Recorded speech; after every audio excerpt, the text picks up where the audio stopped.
સુરતનગર પ્રાથમિક શિક્ષણ સમિતિનું draft budget રજૂ થયું છે। વર્ષ 2026-27નું 1032.94 કરોડનું સુધારેલું બજેટ મંજૂર કરાયું। વિદ્યાર્થીઓને મફત શાળા કીટ માટે 82 કરોડની જોગવાઈ છે। 2 યુનિફોર્મ, સ્ટેશનરી, 1 જોડી બૂટ, મોજા, સ્પોર્ટ્સ શૂઝ, સ્કૂલ બેગનો સમાવેશ થાય છે। શિક્ષકોની ઘટને પહોંચી વળવા સહાયક શિક્ષકો માટે 12 કરોડની જોગવાઈ છે। ધોરણ 6માં પ્રથમ ક્રમ મેળવનાર વિદ્યાર્થીઓને પ્રોત્સાહન માટે 50 લાખની ફાળવણી કરાઈ છે। શાળાના મકાનના ભાડા માટે 14.90 કરોડની જોગવાઈ છે। શાળાઓમાં વિદ્યાર્થી માટે બેન્ચ ખરીદવા 1 કરોડની જોગવાઈ છે।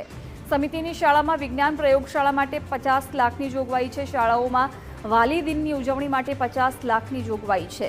રમતોત્સવ માટે 70 લાખ, શાળામાં સફાઈ માટે 4 કરોડની જોગવાઈ છે। પાણીની ટાંકી, વોટર કુલરની જાળવણી માટે 40 કરોડની જોગવાઈ છે।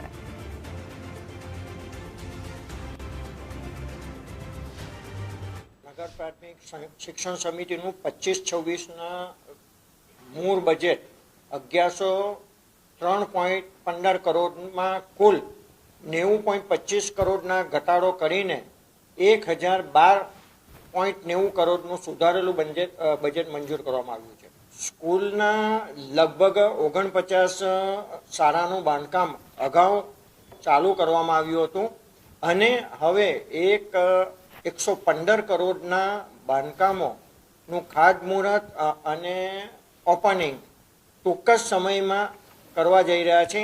એમાં 27 શાળાઓનું ખાતમુહૂર્ત અને 10 થી 12 શાળાઓનું લોકાર્પણ કરવા જઈ રહ્યા છે। 1032 કરોડનું બજેટ, 51,000 રૂપિયા એક બાળક પાછળ સમિતિનો ખર્ચ છે। 51,000 રૂપિયાની શાળા, જે શાળામાં 51,000 રૂપિયા ફી હોય ને એમાં કંઈ ઘટતું ન હોય। શહેરની કોઈ પણ 50,000 રૂપિયાની ફી વાળી શાળામાં આપણે જઈ આવીએ, સમિતિમાં શું હાલત છે?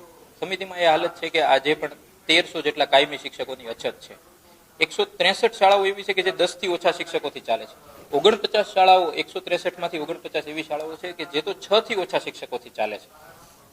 44 બાળકો ઉપર, અમુક માધ્યમની શાળાઓમાં તો 90, હિન્દી માધ્યમની શાળામાં તો 138 બાળકો ઉપર એક શિક્ષક છે। અંગ્રેજી માધ્યમના 100 બાળકો ઉપર એક શિક્ષક છે। આ કન્ડિશનમાં બાળકો અભ્યાસ કરી રહ્યા છે। આમ છતાંય શિક્ષકો ઉપર ઇતર પ્રવૃત્તિઓનું જે ભારણ છે, BLO, સર, 858 કરોડ આપણે પગારમાં આપીએ છીએ। બજેટનો 85%, 90% હિસ્સો પગારમાં જાય છે, પણ એનું વળતર શું?